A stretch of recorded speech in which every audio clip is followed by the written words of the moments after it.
हाँ भाई, question number 8, निम्न फलन की x = 0 पर अवकलनीयता का परीक्षण कीजिए। तो अवकलनीयता के लिए हमें बायां अवकलज और दायां अवकलज दोनों निकालने पड़ेंगे, और बायां अवकलज और दायां अवकलज का मान परिमित रूप से क्या होना चाहिए, विद्यमान होना चाहिए, और बायां अवकलज और दायां अवकलज क्या होने चाहिए, बराबर होने चाहिए। ठीक है ना, दोनों का मान परिमित रूप से विद्यमान होना चाहिए और दोनों के मान बराबर होने चाहिए, तब जाके फलन क्या होगा, अवकलनीय होगा। सॉल्यूशन, तो x = 0 पर बायां अवकलज, x = 0 पर बायां अवकलज f'(0 - 0) is equal to limit h tends to 0।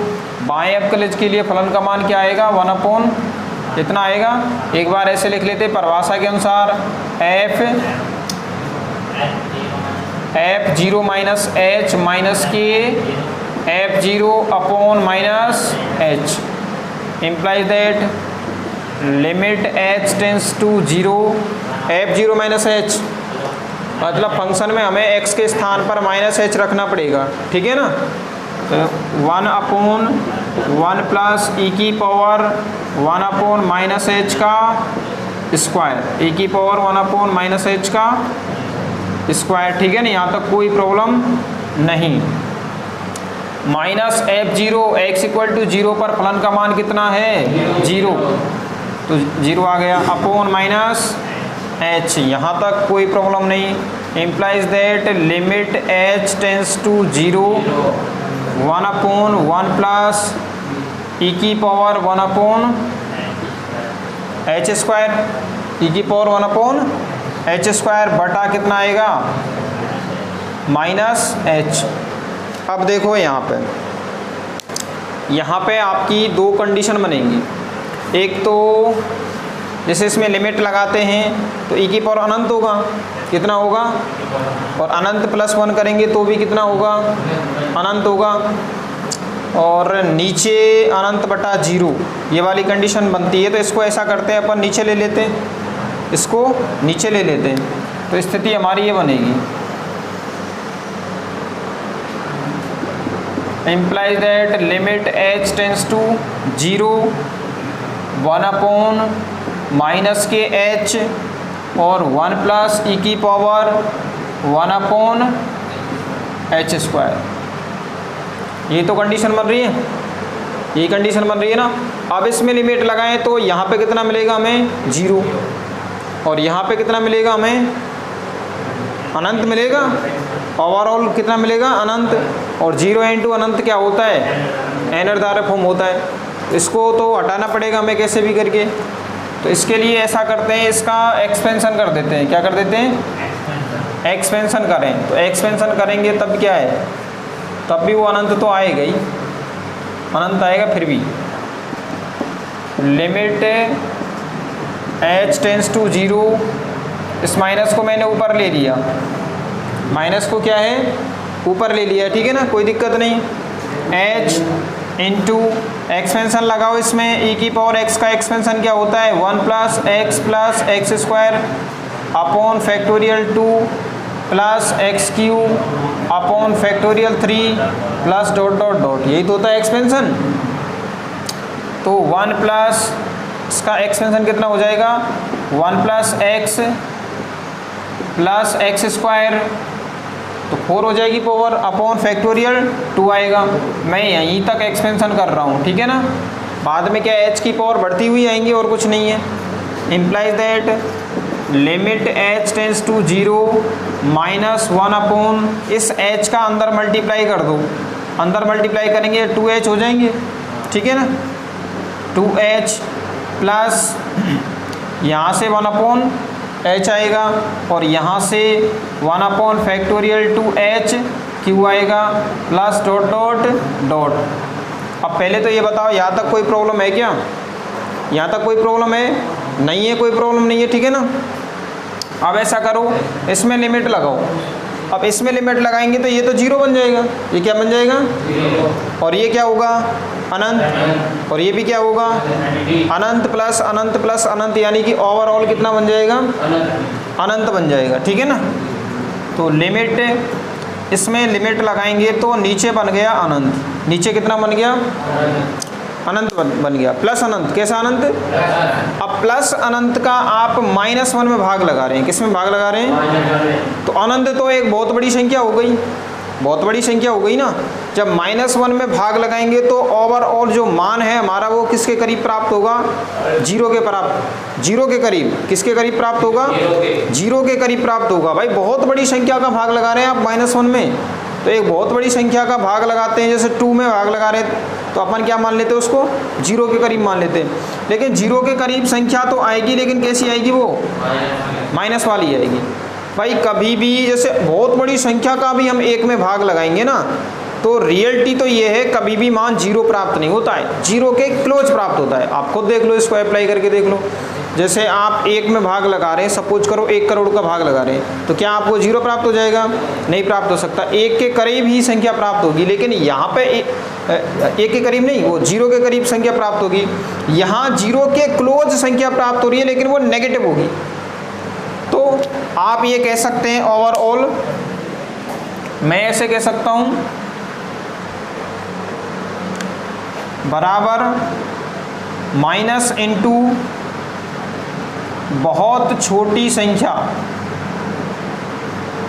बहुत छोटी संख्या। भाई इस कोष्टक का जो मान है वो क्या प्राप्त होगा हमें, बहुत छोटी संख्या। उसको हम किसके करीब मान सकते हैं, 0 के करीब मान सकते हैं, लेकिन बहुत छोटी संख्या है, 0 के करीब मान रहे हैं। ये किसका, लगभग का साइन होता है, किसका साइन होता है, लगभग का साइन होता है। 0 के करीब है लेकिन है तो ऋणात्मक, तो ओवरऑल अपन ये लिख सकते हैं बहुत छोटी ऋणात्मक संख्या, बहुत छोटी ऋणात्मक संख्या। यहाँ तक कोई प्रॉब्लम नहीं है, ठीक है ना। अब हम निकालेंगे इसका दायां अवकलज निकालेंगे, क्या निकालेंगे, तो यहाँ तक लिख लो एक बार, चलो। हाँ अब देखो भाई, दायां अवकलज x = 0 पर दायां अवकलज f' 0 + 0, दायां अवकलज ज्ञात कर रहे हैं। तो परिभाषा से limit h tends to 0 f0 + h - f0 upon h, यहाँ तक कोई प्रॉब्लम नहीं, ठीक है ना।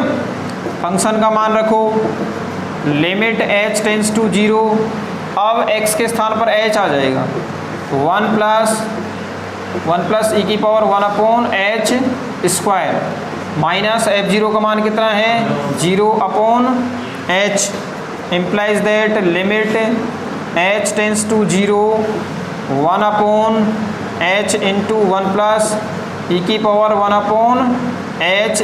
इसको मैं ऐसे लिख सकता हूँ। अब इसमें वही एक्सपेंशन मेथड लगाना है आपको, limit h tends to 0 1 upon h into, expansion method क्यों लगा रहे हैं इसका रीज़न समझो आप। भाई लिमिट लगाते तो यहाँ पे क्या आता है, 0 आता है, और यहाँ पे कितना अनंत आएगा, और अनंत +1 अनंत, और अनंत इंटू 0 करेंगे तो अनिर्धार्य रूप आएगा, और इस अनिर्धार्य रूप से हमें बचना है, ठीक है ना। इसको एलिमिनेट करना पड़ेगा, तो इसके लिए सबसे पहले इसका एक्सपेंशन करो 1। अब e⁻x का एक्सपेंशन करते हैं, ये लिखा हुआ है e⁻x का एक्सपेंशन, ठीक है ना। 1 + x यानी कि 1 upon h² plus h² upon factorial 2, तो 1 अपॉन h⁴, और ये फैक्टोरियल 2 आ गया, प्लस डॉट डॉट डॉट, ये स्थिति बनेगी, ठीक है ना।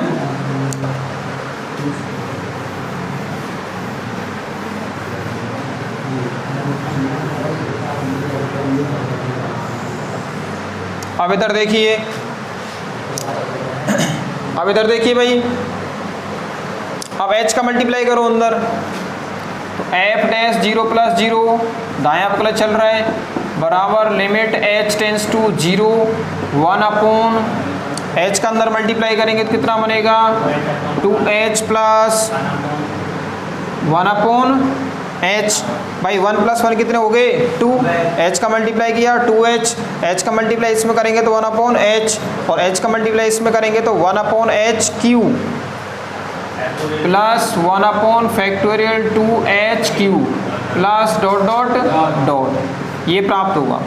अब इसमें आप लिमिट लगाओ, लिमिट लगाएंगे यहाँ पे 0, यहाँ पे कितना अनंत, यहाँ पे भी कितना अनंत, यानी कि ओवरऑल नीचे कितना प्राप्त हो जाएगा अनंत। और अनंत क्या है, एक बहुत बड़ी संख्या। जब आप एक बहुत बड़ी संख्या का 1 में भाग लगाएंगे तो 0 के करीब मान प्राप्त होगा हमें। किसके करीब, लेकिन वो कैसा मान प्राप्त होगा, धनात्मक। कैसा, धनात्मक, पॉजिटिव मान प्राप्त होगा, नेगेटिव नहीं। यहाँ पे क्या था, इससे पहले मैंने जो बताया था बाएं अवकलज में नेगेटिव मान प्राप्त हो रहा था, मतलब बहुत छोटी ऋणात्मक संख्या प्राप्त हो रही थी वहाँ पे, और यहाँ पे बहुत छोटी धनात्मक संख्या प्राप्त होगी। तो इम्प्लाइज दैट मैं ऐसे कह सकता हूँ कि बहुत छोटी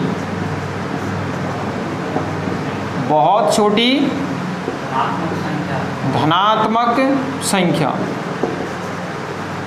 हाँ 0 के क्लोज मान सकते हो उसको, इसलिए मैं इसको 0 के क्लोज दिखा रहा हूँ। किसके क्लोज दिखा रहा हूँ, 0 के क्लोज, लेकिन कैसी है ये, धनात्मक है, पॉजिटिव, ठीक है ना। और वहाँ पे हमें कैसी संख्या प्राप्त हुई थी, ऋणात्मक संख्या प्राप्त हुई थी।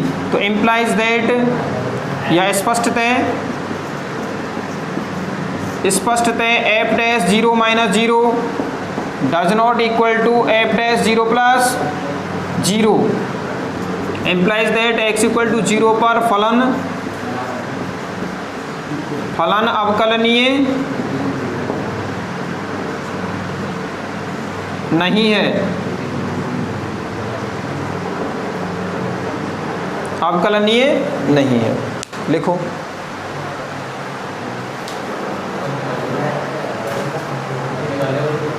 थोड़ा सा टिपिकल क्वेश्चन है।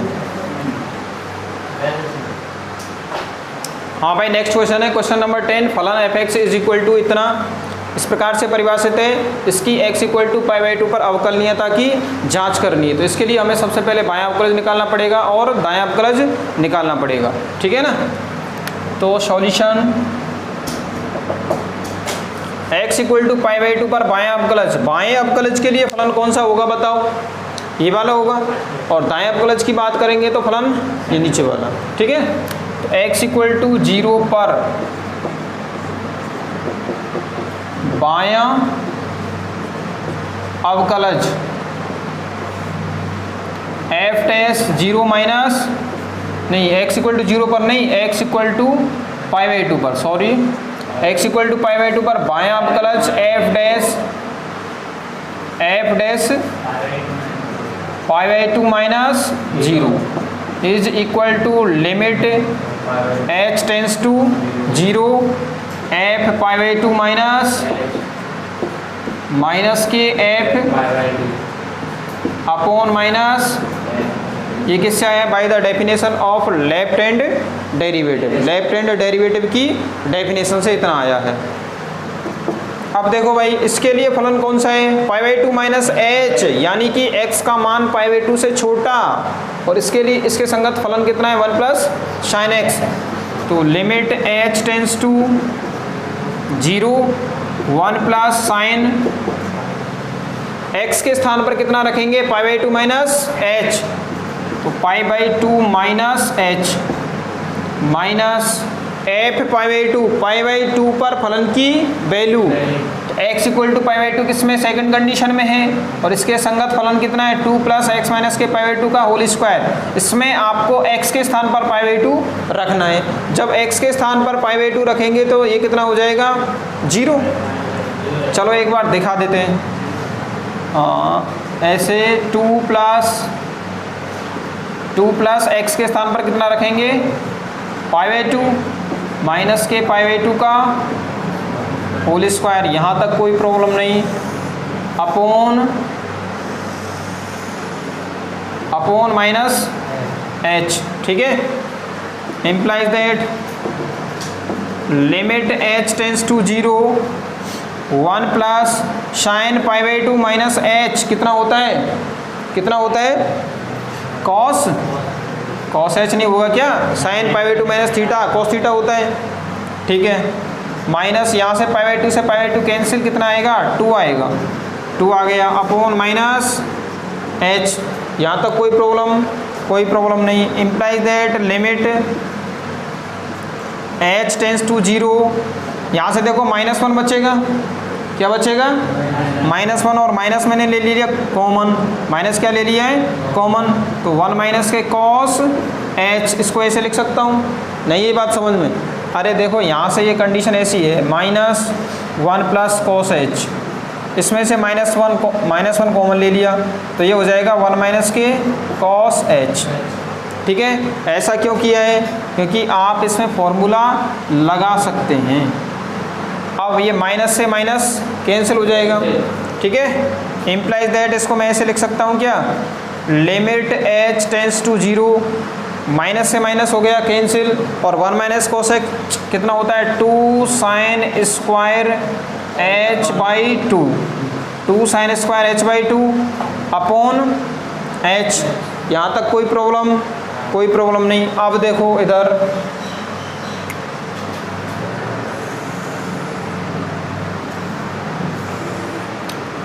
पहले तो आप इसको देखो कि limit h tends to 0 sine h upon h का मान कितना होता है 1 होता है। आप 11th क्लास में पढ़ चुके हैं, और यदि आपकी समझ में नहीं आ रहा है तो फिर इसको ऐसा करना, साइन एच का प्रसार कर देंगे। देखो यहाँ साइड में मैं निकाल के बता रहा हूँ, limit h tends to 0 sine h का प्रसार करो, एच माइनस के h cube upon factorial 3 plus h 5 upon factorial 5 plus dot dot dot और अपॉन एच। अब ऐसा करो, ऊपर से एच कॉमन ले लेंगे तो एच से एच कैंसिल हो जाएगा, तो ये प्राप्त होगा आपका limit h tends to 0 1 minus के h square upon factorial 3 plus h 4 upon factorial plus dot dot dot, यही तो प्राप्त होगा ओवरऑल। अब इसमें लिमिट लगाएंगे तो ये 0 बन जाएगा, ये भी 0 बन जाएगा, अंततः कितना मान प्राप्त हो जाएगा हमें 1 मान प्राप्त हो जाएगा। ठीक है, तो ये बात ध्यान रखेंगे, limit h tends to 0 sine h upon h बराबर कितना होता है 1, और limit h tends to 0 tan h upon h बराबर भी क्या होता है 1। ये फॉर्मूले के रूप में आप लोग ध्यान रखेंगे। ठीक है ना, अब यहाँ से देखो इसी फॉर्मूले को यहाँ पर यूज करेंगे अपन, तो implies that limit h tends to 0 2 sine square, तो इसको मैं ऐसे लिख सकता हूँ क्या, साइन एच अपॉन 2 का होल स्क्वायर। कोई दिक्कत है क्या, लिख सकता हूँ? नहीं है बात समझ में? अरे साइन स्क्वायर था, स्क्वायर मैंने होल स्क्वायर कर दिया, भाई एक ही तो बात है, साइन स्क्वायर एक्स और साइन एक्स का स्क्वायर दोनों एक ही बात है, इसको ऐसे लिख दिया। अब यहाँ पे देखो h/2 आ रहा है, तो यहाँ मैंने h/2 लिख दिया, यहाँ कितना लिख दिया h/2। इसका मतलब क्या है, चलो आपके ऐसे समझ में नहीं आएगा, एक मिनट रुको, ऐसे आपके समझ में नहीं आएगा क्योंकि यहाँ पे स्क्वायर लग रहा है और इसको डबल बार लिखना पड़ेगा, फिर चलो डबल बार लिख देंगे। देखो एक मिनट रुको, आपके ऐसे समझ में नहीं आ रहा तो कोई बात नहीं, इसको देखो ऐसे लिखो 2 sine h upon 2 into sine h upon 2। अब तो कोई दिक्कत नहीं है, लिख सकते हैं ना, और ये h है, इस h को मैंने इसके अपॉन में लिख दिया, कोई प्रॉब्लम? ठीक है, कोई प्रॉब्लम नहीं। और ये 2 यहाँ पे गुणा में, ये नीचे जाएगा तो किस में जाएगा, बटे में जाएगा, किस में जाएगा, बटे में जाएगा ना।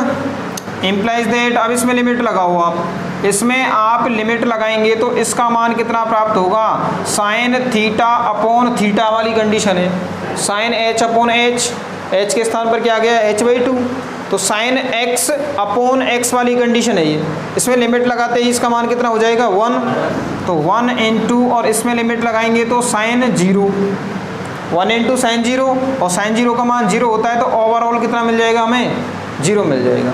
और कोष्टक में आप लिख देंगे कि लिमिट लगाई थी हमने, लिमिट h टेंस टू 0, तो sine h upon 2 upon h upon 2, इसका मान कितना हो गया था 1, और जब 1 का स्क्वायर किया, स्क्वायर और लग रहा था यहाँ पे, ला लाओ ना ना ना, स्क्वायर तो हाँ सॉल्व कर दिया, वो स्क्वायर नहीं है, सॉल्व कर दिया, ठीक है ना। Sine h upon 2 upon h upon 2 बराबर 1। तो ओवरऑल आपका बायां अवकलज कितना प्राप्त हो गया 0। तो यहाँ तक आप लिखें।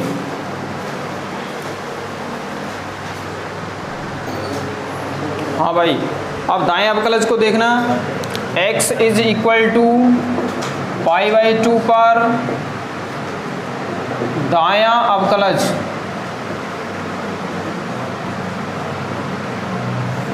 f dash π/2 plus 0 is equal to limit h tends to 0 f π/2 plus h minus f0 upon h, ठीक है।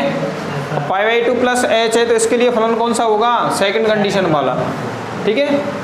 तो implies that limit h tends to 0 2 plus, अब यहाँ पे x के स्थान पर क्या आएगा π/2 प्लस h माइनस के π/2 का होल स्क्वायर माइनस f0, तो x इक्वल टू, अरे f0 नहीं है ये डाला, π/2, ये गलती हो गई, f π/2 है। और π/2 पर वैल्यू देखें फलन की, तो यहाँ पे π/2 रखेंगे, π/2 माइनस π/2 0, तो 2 प्लस 0 बराबर 2। तो मैं डायरेक्ट लिख रहा हूँ यहाँ पे कितना 2 आ गया अपॉन h। यहाँ तक कोई प्रॉब्लम नहीं, ठीक है ना, यहाँ तक कोई प्रॉब्लम नहीं है।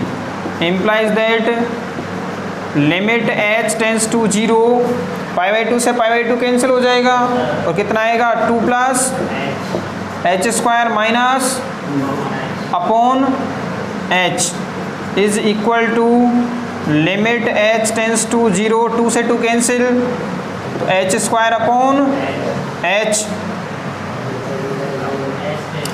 Implies that f dash 0 f dash π/2 plus 0 दायां अवकलज चल रहा है ना, is equal to limit h tends to 0, h से h कैंसिल, कितना बचेगा यहाँ पे केवल h बचेगा, और इसमें लिमिट लगाएंगे तो 0, और बायां अवकलज कितना प्राप्त हुआ था आपको 0, और दायां अवकलज भी कितना आ गया 0। तो स्पष्टतः f dash π/2 minus 0 is equal to f dash π/2, हाँ π/2 plus 0 implies that x equal to 0 पर दिया गया फलन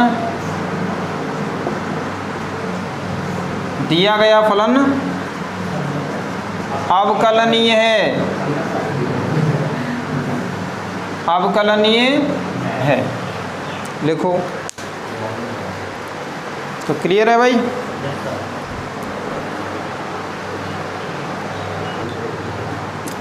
हाँ, क्वेश्चन नंबर 11, m तथा n के मान याद कीजिए जबकि फलन f(x) प्रत्येक बिंदु पर अवकलनीय है। तो प्रत्येक बिंदु पर अवकलनीय का मतलब क्या है भाई, प्रत्येक बिंदु पर अवकलनीय तो फिर x इक्वल टू 1 पर भी क्या होगा अवकलनीय। और सेकंड बात कि फलन अवकलनीय है x इक्वल टू 1 पर, तो फिर x इक्वल टू 1 पर क्या होना चाहिए, संतत भी तो होना चाहिए। मैंने आपको बताया था continuity is the necessary condition for differentiability. ये बात क्लियर है ना, continuity is the necessary condition for differentiability. तो सबसे पहले भाई देखो, यहाँ हमें दो चरों की वैल्यू प्राप्त करनी है। हमारे पास दो अन्योन्य संख्याएं, दो अननोन संख्याएं ना, कौन कौन सी, एक तो m और एक n।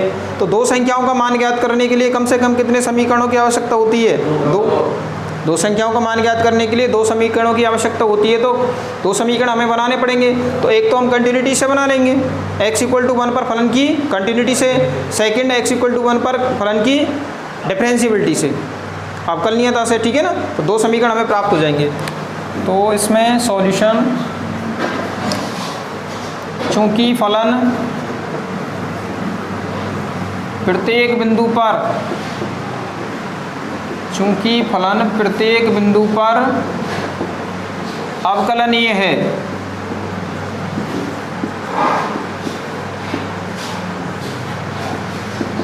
अतः प्रत्येक बिंदु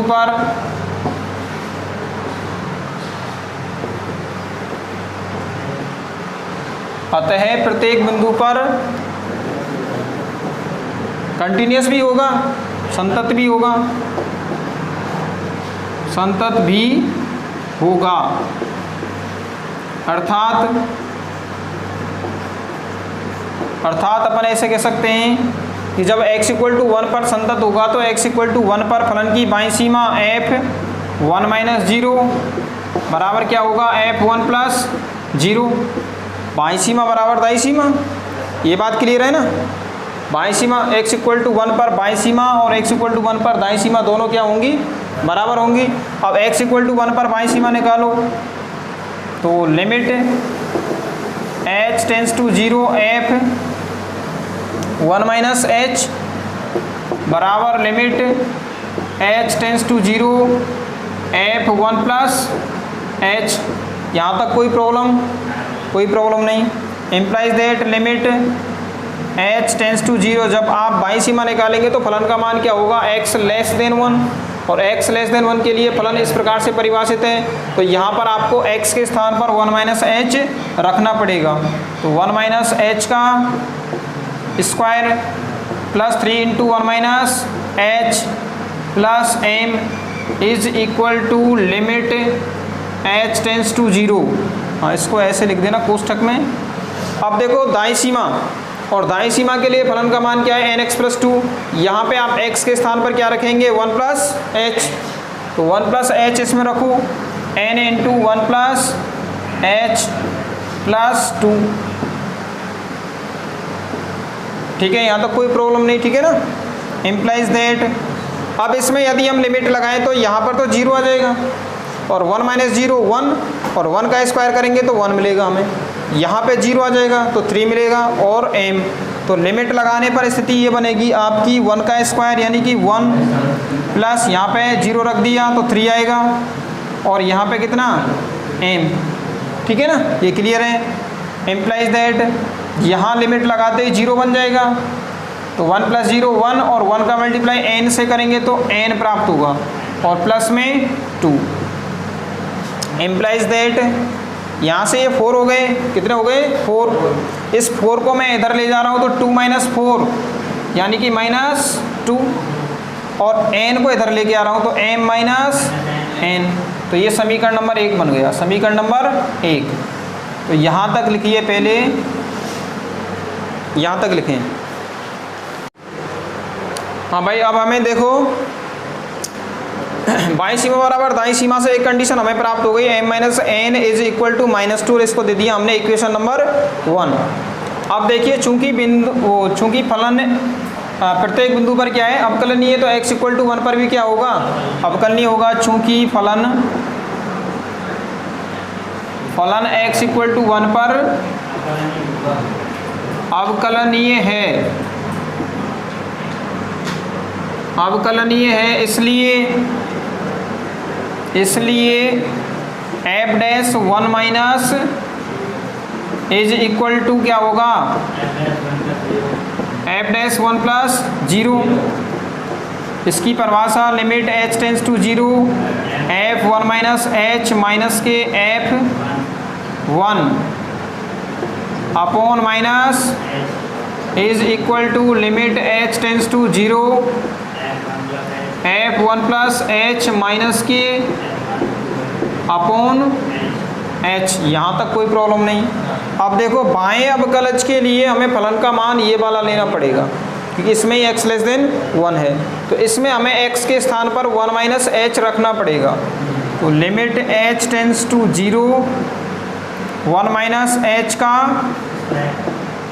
plus 3 × 1 - plus m minus f1 x = 1 पर फलन का मान 1 + 3 4 प्लस m, तो -4 plus m upon minus h is equal to limit h tends to 0 अब देखो दाएं अवकलज के लिए फलन का मान क्या होगा, nx प्लस 2। इसमें आप x के स्थान पर 1 प्लस एच रखेंगे, x के स्थान पर 1 प्लस एच रखेंगे तो n into 1 plus H plus 2 minus f1 की वैल्यू कितनी प्राप्त होगी हमें, माइनस के 4 प्लस m। अरे माइनस का क्यों आया, ये प्लस का है रे, 4 प्लस m, ठीक है ना।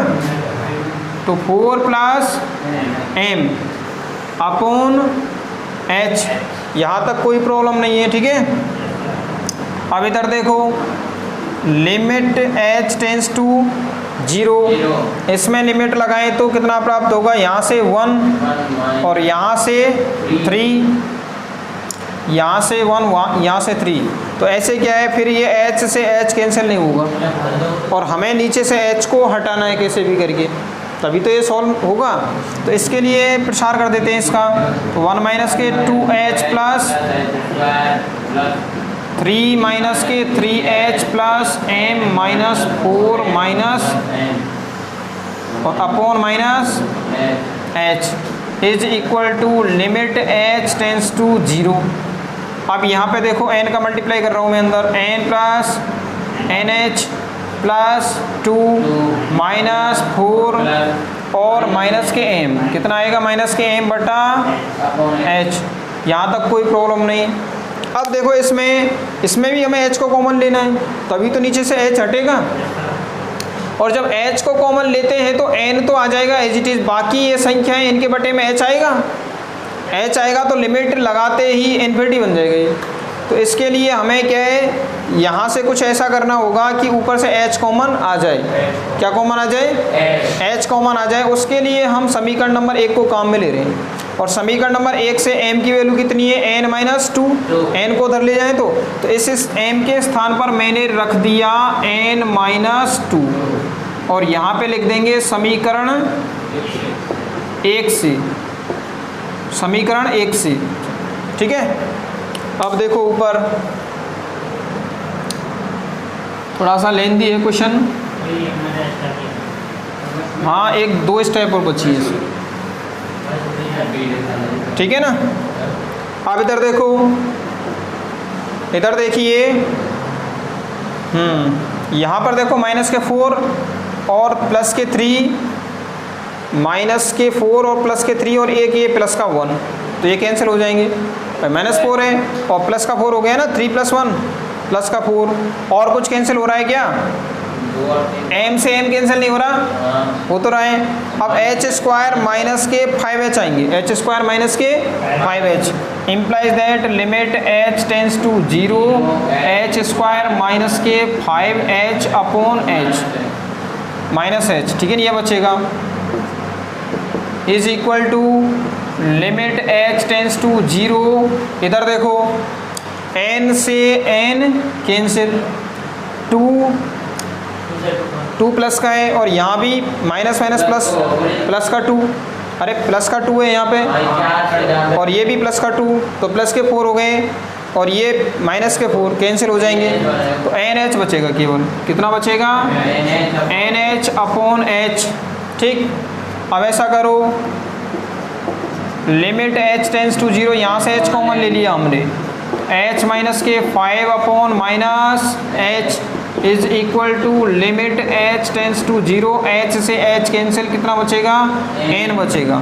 अब इसमें हम लिमिट लगाएं तो h के स्थान पर 0 और माइनस का मल्टीप्लाई इस माइनस से करेंगे तो प्लस का 5, तो 5 इज इक्वल टू n का मान कितना आ गया, 5। अब n का मान समीकरण नंबर 1 में रख दो, n का मान समीकरण 1 में रखने पर, इसको मिटा रहा हूं मैं, ठीक है ना। अब देखो n का मान समीकरण 1 में रखने पर स्थिति ये बनेगी, m माइनस के 5 इज इक्वल टू माइनस 2, तो m is equal to minus 5 उधर जाएगा तो प्लस का 5 माइनस 2 3, m का मान कितना आ गया 3 आ गया। इस प्रकार से हम m और n की वैल्यू फाइंड आउट करेंगे। तो लिखिए इसको। हाँ भाई, यही क्वेश्चन यदि कंपटीशन में आता है तो आप कैसे सॉल्व करेंगे? इधर देखो, यही क्वेश्चन कंपटीशन में आता है। ऐसे क्वेश्चन आते रहते हैं first grade second grade and air force में। m और n की मान फाइंड आउट करवाता है, m और n के मान फाइंड आउट करवाता है। तो इसको विद इन 10 सेकंड या 15 सेकंड में आप इसका सॉल्यूशन कर सकते हैं। कैसे कि बाईं सीमा और दाईं सीमा बराबर होगी। भाई फलन अवकलनीय है तो कंटिन्यूस भी होगा ना, 1 पर कंटिन्यूस होगा। इट मीन्स बाईं सीमा बराबर दाईं सीमा।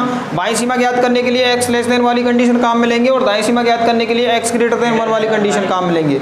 तो बाईं सीमा ज्ञात करने के लिए डायरेक्ट आप x के स्थान पर क्या रखेंगे? 1 रखेंगे। भाई x इक्वल टू 1 पर ही तो बाईं सीमा ज्ञात कर रहे हैं, तो 1 रखेंगे। तो यहाँ से 1 प्लस 3 कितने हो गए? 4। तो 4 plus m is equal to दाईं सीमा x ग्रेटर देन 1।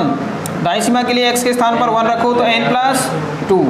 तो यहाँ से हो गया m minus n is equal to -2। ठीक है ना, एक समीकरण तो यहाँ से मिल जाएगा। अब ऐसा करना है, बायां अवकलज बराबर दायां अवकलज। इसके लिए बायां अवकलज x लेस देन 1 पर प्राप्त होगा और दायां अवकलज x ग्रेटर देन 1 पर प्राप्त होगा। तो बायां अवकलज प्राप्त करने के लिए आप इसका f डैश x निकालो पहले, दोनों का, इन दोनों का f डैश x निकालेंगे, मतलब अवकलन कर दो। इसका अवकलन करेंगे कितना मिलेगा? ये 2x प्लस 3 मिलेगा। इसका अवकलन तो 0 हो जाएगा। और यहाँ से अवकलन करेंगे तो कितना मिलेगा हमें? केवल n मिलेगा, केवल n मिलेगा। ये तो 0 हो जाएगा। x का अवकलन 1 और n मिल गया। ठीक है ना। अब क्या करना है आपको? बाएं अवकलज में x का मान 1 रखेंगे। तो बाएं अवकलज में x का मान 1 रखेंगे तो कितना आ जाएगा? 5। और दाएं अवकलज में x का मान 1 रखेंगे, लेकिन दाएं अवकलज का मान तो केवल n आ रहा है। इसको डिफरेंशिएट किया था x के सापेक्ष, तो n ही तो आएगा। इसका तो 0 हो गया। तो 5 बराबर कितना आ गया? n का मान आ गया 5 और n का मान उठा के इसमें रखेंगे तो m बराबर कितना आ जाएगा? 5 को इधर ले जाओ, 5 - 2 बराबर 3। इस प्रकार से आप इसको डायरेक्टली सॉल्व कर सकते हैं। ज़्यादा से ज़्यादा 10 सेकंड लगती है, ये तो मैंने समझा है आपको। ये तो 10 सेकंड ही लगती है इसमें लास्ट।